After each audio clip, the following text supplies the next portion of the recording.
Howdy, howdy, folks. Once again, it is Donnie.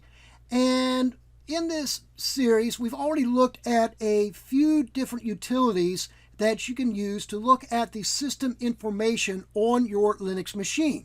Well, here this morning, I found another one, courtesy of the good folk at the OS Technics website. And this is a utility called neofetch. And it just allows you, well, as it says here, display Linux system information in a terminal.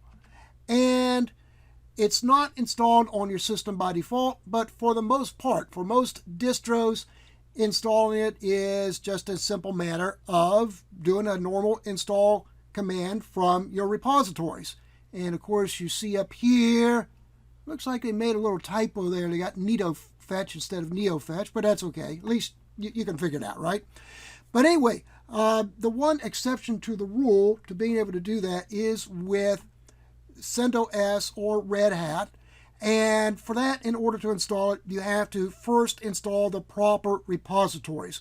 So you install the EPL repository first, and then you install the repository that contains the neofetch. And then you can install the neofetch.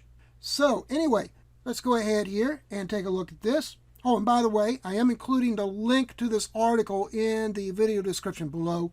And I do encourage everyone, just go ahead there and at least click on the link. Let the guys have their advertising revenue. My purpose of covering these articles is never to steal traffic from the site owners, okay? So I just want to make that clear so that I don't get into trouble here, all right? But anyway, let's go over here to our Debian virtual machine. And I've already run this command, and of course the article says to use apt-get, but if you just use apt without the -get, that's actually a newer utility. That's a newer utility that replaces the older apt-get. Apt-get still works, but you got a little fancier display with the apt. Okay, so I already did that, and I'm also going to show you something else that the article did not mention, and that is the man page for neofetch. So if we look at the man page, we will see different options there for how to change up your display. And so we can use different options there in order to change the types of information that we're seeing. And we can also change up the display, change the colors, and all that kind of good stuff. And we can also size the image, and we can also even take screenshots of our display.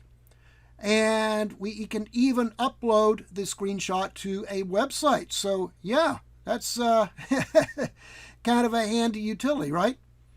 So anyway, let's go ahead now and take a look at how this looks. Let's go ahead here and just do neofetch. And I forgot to look there to see. Oh, yeah, okay. It does work with just normal user privileges. Let's see if we can get more information if we do use sudo.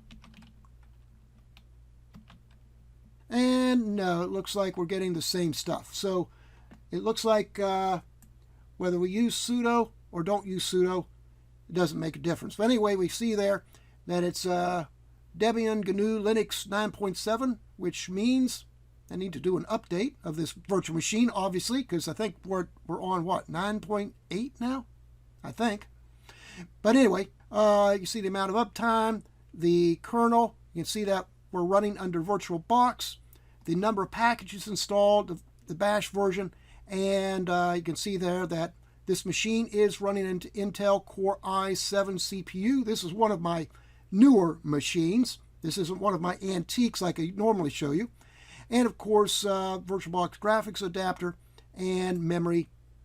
I'm using 206 megabytes out of the 996 megabytes. Actually, I have 1 gigabyte of memory allocated to this virtual machine, but it's showing 996 megabytes. But anyway, yeah, that's neofetch. That's pretty much all there is to it. Unless you want to go in and play around with all these different option switches, it's You can see it's not as comprehensive as the other information utilities that we've been looking at. But, if you just want a quick look at the basics setup of your system, yeah, then neofetch is a good option.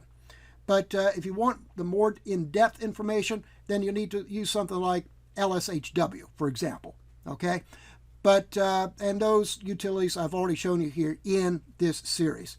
So anyway, that's pretty much it here for this video, I think. If you like the video, be sure to like and subscribe, and we'll catch you next time.